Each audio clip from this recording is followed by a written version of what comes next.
दोस्तों बहुत बहुत स्वागत है आपका हमारे इस नए वीडियो पर। जैसा कि आप लोग देख सकते हैं हमारे सामने एक ऑटोमेटिक वोल्टेज स्टेबलाइजर रखा हुआ है जो कि 5 kV का ऑटोमेटिक वोल्टेज स्टेबलाइजर है। तो चलिए इसे चेक करते हैं, देखते हैं कि इसमें क्या फॉल्ट है।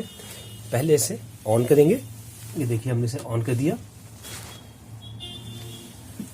हमारे स्टेबलाइजर ने इनपुट वोल्टेज बताना शुरू कर दिया है। ये देखिए इनपुट वोल्टेज बता रहा है, लेकिन अभी आउटपुट नहीं निकाल रहा है। वोल्टेज थोड़ा और बढ़ा कर देखते हैं। देखिए आउटपुट वोल्टेज नहीं निकाल रहा है और वोल्टेज बढ़ाने पर भी आउटपुट वोल्टेज नहीं दिखा रहा है, इनपुट ही दिखा रहा है केवल। तो चलिए देखते हैं कि इसमें क्या फॉल्ट है। चलिए आपको अंदर से दिखाते हैं कि कैसा दिखाई पड़ रहा है। ये देखिए इसमें 4 रिले यूज की गई हैं, जिसमें 3 हमारी ऑपरेटिंग रिले हैं और एक टाइमर और हाई कट की रिले है। अभी इसमें फॉल्ट जो है कि ये स्टेबलाइजर हमारा हाई वोल्टेज निकाल रहा है। हाई वोल्टेज होने की वजह से इसका हाई कट वाला फंक्शन काम कर रहा है और ये आउटपुट हमारा स्टेबलाइजर नहीं निकाल रहा है। अगर ये हाई वोल्टेज का प्रोटेक्शन इसमें नहीं दिया हुआ होता तो ये हमारा स्टेबलाइजर मेन लाइन में जो हमारी लाइन है उसमें हाई वोल्टेज निकाल देता और हमारे जितने भी इक्विपमेंट है उन सब में फॉल्ट आता। तो अब देखते हैं इसमें सर्किट कौन सा यूज किया है। देखिए इसमें सर्किट ये माइक्रो कंट्रोलर किट का बेनिफिट यही होता है कि हाई वोल्टेज वगैरह होने पर ये हमारा जितना भी घर में जो भी हमारे इक्विपमेंट चल रहे होते हैं वो सब सेफ रहते हैं और हाई वोल्टेज होने की वजह से उसमें कोई नुकसान नहीं पहुंचता है। तो चलिए इसकी किट को बाहर निकालते हैं, देखते हैं इसमें क्या फॉल्ट है, क्योंकि जब तक हमारी किट सही से काम नहीं करेगी तो हमारी ये जितनी भी रिले हैं ये रिले भी सही से काम नहीं कर पाएंगी।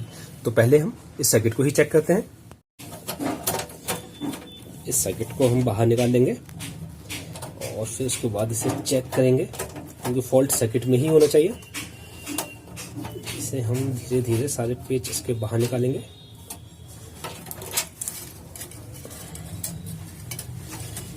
ये देखिए ये किट हमने इसके बाहर निकाल ली है। अब फॉल्ट शायद आपको भी नजर आता होगा। ये देखिए इसमें जो कंडेंसर लगा हुआ है ये फटा हुआ है, यानी इसके अंदर हाई वोल्टेज आए होंगे। हाई वोल्टेज आने की वजह से इसमें ये कंडेंसर हमारा फट गया है किट का। तो सबसे पहले हम इसी को चेंज करेंगे, क्योंकि कई बार देखिए फॉल्ट सामने होता है। पार्ट्स वगैरह बहुत सारे ऐसे होते हैं जिन्हें देखकर अंदाजा लग जाता है कि हाँ ये चीज़ खराब हो सकती है, और वैसे भी ये तो देखने में ही फटा हुआ मालूम पड़ रहा है। तो इसे चेंज करना ही करना है। इसे चेंज करते हैं, उसके बाद देखते हैं हमारा सर्किट सही से काम कर रहा है या फिर नहीं कर रहा है। अगर इसे चेंज करने के बाद भी सर्किट सही से काम नहीं करता तो फिर हम आगे फॉल्ट चेक करेंगे। तो फिलहाल इसे हम चेंज कर देते हैं। इसकी वैल्यू आपको बता देते हैं। इसकी वैल्यू है 470 MFD 63 वोल्ट। ठीक है, तो अब इस कंडेंसर को हम चेंज कर देंगे।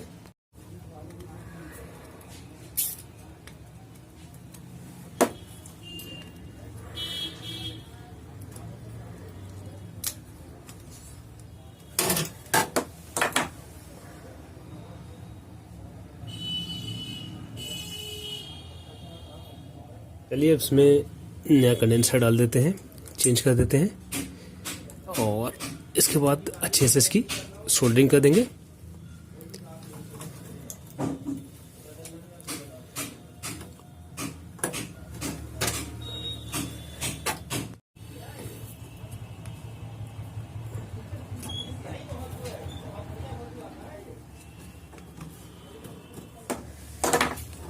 इसे चेक करते हैं और देखते हैं कि हमारा स्टेबलाइजर कैसा वर्क कर रहा है। वोल्टमीटर हमने स्टेबलाइजर की आउटपुट पर लगा दिया है ताकि आपको समझने में आसानी रहे। अब इसे हम ऑन करेंगे। डिमर को हम 0 से लेकर धीरे धीरे बढ़ाएंगे। ये देखिए हमारा स्टेबलाइजर ऑन हो चुका है। अब इसके आउटपुट वोल्टेज भी चेक कर लेते हैं। ये देखिए 200-250 वोल्ट के बीच में हमारा स्टेबलाइजर बहुत अच्छे से काम कर रहा है। तो दोस्तों इस तरह से ये प्रोजेक्ट हमारा सक्सेस रहा। इसमें केवल कैपेसिटर खराब था जो कि हाई वोल्टेज आने की वजह से फट गया था और इस वजह से हमारा सर्किट काम नहीं कर रहा था। लेकिन माइक्रो कंट्रोलर सर्किट लगा होने की वजह से इस स्टेबलाइजर में एक बेनिफिट ये हुआ कि इसने हाई वोल्टेज बाहर नहीं निकाले। अगर मान लीजिए नॉर्मल सर्किट होता इसमें और हाई वोल्टेज आने की कंडीशन में स्टेबलाइजर आउटपुट में हाई वोल्टेज निकाल देता और इससे स्टेबलाइजर जो कुछ भी चल रहा होता उस सब चीज़ों में फॉल्ट आता। तो ये माइक्रो कंट्रोलर किट इस समय काम आती है।